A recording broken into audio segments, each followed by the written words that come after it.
ఇంకోటి ఈ haematology association వాళ్ళు లేకపోతే WHO కానీ ఒక వరల్డ్ లెవెల్లో ఉన్న బాడీ ఏదైనా స్క్రీనింగ్కి ఏమైనా అడ్వైజ్ చేస్తుందా? ఇప్పుడు డయాబెటిక్ పేషెంట్స్కి రెటినోపతికి ఎవ్రీ 3 months ఎవ్రీ 6 months అట్లా పెడతారు కదా, అట్లా ఏదైనా ఎవ్రీ 2-3 yearsకి ఒకసారి బ్లడ్ టెస్ట్ చేయించుకోండి ఏదన్నా to avoid cancers for early detection అని అట్లా ఏమైనా ఉందా? ఇప్పుడు సర్వైకల్ క్యాన్సర్స్కి వాళ్ళు 50 years ఏదో కొంచెం ఏజ్ దాటినాక ప్యాప్స్మీర్ అవి చేయించుకోవాలి కదా సార్. అట్లాగా బ్రెస్ట్ స్క్రీనింగ్కి కూడా ఈ మధ్య చాలా అవేర్నెస్ వచ్చి అందరూ బ్రెస్ట్స్ సెల్ఫ్ ఎగ్జామినేషన్ అని చెప్పి చెప్తూ ఉన్నారు. సో ఎందుకంటే నేను పీజీ చేస్తున్నప్పుడు ఆర్థోపెడిక్స్ నాకు ఒక బాగా గుర్తు పేషెంట్ కాలు లైట్గా ఏదో దెబ్బ తాకింది ఏదో అని ఏం కాదులేని ఒక 2-3 నెలలు వదిలేస్తే యాక్చువల్గా చూస్తే ఒక ఆస్టియోసార్కోమా ఉంది, యంగ్ పేషెంట్. సో వాళ్ళు ఏమనుకున్నారు, ఏముంది అనుకుంటారు. ఇప్పుడు అందరికీ అంత సీరియస్నెస్ ఉండదు కదా sir. So early detection. So ఇప్పుడు మీరు అన్నట్టు సాలిడ్ ఆర్గాన్ మ్యాలిగ్నెన్స్ అంటే అవయవాలకు వచ్చే క్యాన్సర్స్లో ప్యాప్స్మియర్ అంటే సర్వైకల్ క్యాన్సర్ని ముందుగా గుర్తించే అవకాశం ఉంటుంది. అంటే ఈజీగా టెస్ట్ చేయొచ్చు అక్కడ. సో బ్రెస్ట్ క్యాన్సర్ కూడా అంతే.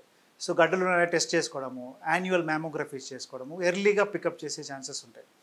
సో ఇంకా ప్రోస్టేట్ క్యాన్సర్స్ వాటిని కూడా కొద్దిగా ఎర్లీగా పికప్ చేసే ఛాన్సెస్ ఉంటాయి. అట్లా స్కోప్ కొన్నిటికి ఉన్నాయి. సో వాటిలో ప్లస్ ఆ క్యాన్సర్లు కూడా ఒక ఏజ్ గ్రూప్లో రావడం చూస్తుంటాం. అందరిలో ప్రోస్టేట్ అంటే కొంచెం ఏజ్ వచ్చిన అందరిలో రావు క్యాన్సర్స్. సో అందుకని ఏమైందంటే కొన్ని డిఫైన్డ్ గైడ్లైన్స్ ఉన్నాయి వాళ్ళలో. సో ఈ ఏజ్ గ్రూప్లో annual screening very simple test కదా, చాలా తక్కువ కాస్ట్ ఎఫెక్టివ్ వే. సో ముందుగా పికప్ చేస్తే మనం ముందుగా ట్రీట్ చేస్తే మంచి అవుట్కమ్స్ ఉంటాయి అనేది ప్రూవ్ అయిపోయింది. ఇప్పుడు బ్లడ్ క్యాన్సర్స్ తీసుకుంటే బ్లడ్ క్యాన్సర్స్ అన్నీ కూడా ఎలా కనిపెడతాం?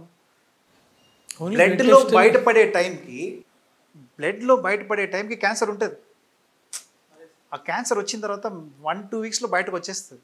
సో నాకు బ్లడ్ క్యాన్సర్ వస్తుందా అనేది ముందుగా చెక్ చేసుకుంటా అంటే బ్లడ్లో తెలియదు కదా, బోన్ మ్యారోలో వస్తుంది ఫస్ట్. మరి బోన్ మ్యారో చేసుకోవాలా? So not recommended.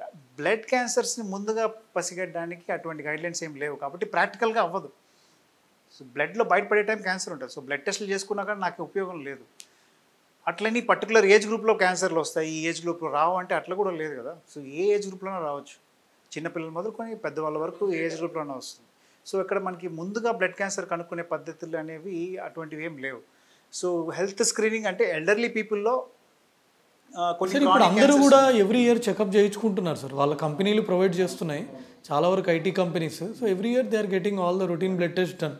So at least elderly పీపుల్లో కొన్ని క్రానిక్ క్యాన్సర్స్ ఉంటాయి, అవి పికప్ అయ్యే ఛాన్సెస్ ఉంటాయి. అంటే పేషెంట్కి బ్లడ్ క్యాన్సర్ ఉంటే కణాలు ఎక్కువ ఉంటాయి. సో కానీ సిమ్టమ్స్ ఏమి ఉండవు. సో CML లాంటివి, CLL లాంటివి, సో అవి కామన్గా చూస్తుంటాం ప్రాక్టీస్లో. వాళ్ళు హెల్త్ చెకప్ చేసుకున్నప్పుడే మనం తెలుసుకుంటాం. సో అప్పుడు వాళ్ళ కండిషన్ బట్టి కొద్దిగా ఎర్లీగా ట్రీట్మెంట్ అవసరమా లేదో చూసుకొని స్టార్ట్ చేసుకోవచ్చు. బట్ ఓవరాల్గా అంత యూజ్ అవ్వదు వీటిలో. ఎర్లీ స్క్రీనింగ్ చేయలేము కూడా blood cancers. Like and subscribe Eagle Health and Beauty.